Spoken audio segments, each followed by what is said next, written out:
Hi friends. திருவண்ணாமலையிலிருந்து 3 kilometre டிஸ்டன்ஸ்ல தான் எங்களுடைய சொந்த ஊர் இருக்கு. எங்க ஊர்ல கடல் இல்ல, பீச் இல்ல. புயல் வந்தா என்ன சுனாமியா வரப்போது அப்படின்னு நெனச்சு இருந்த நாட்கள் அது.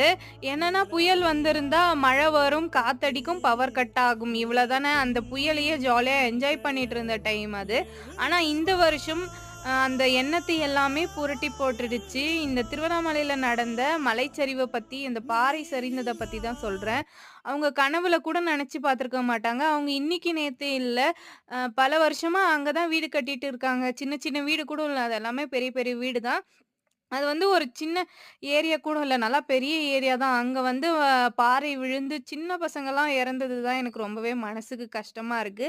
அத பத்தி நான் அதிகமா பார்க்கக்கூடாதுன்னு நெனைக்கிறேன். ஆனா என்னுடைய வாட்ஸ்அப் ஸ்டேட்டஸ்லேருந்து எல்லாத்துலயுமே அதே வரதுனால ரொம்பவே மனசுக்கு கஷ்டமா இருக்கு. திருவண்ணாமலைக்காக ப்ரே பண்ணிக்கலாம்.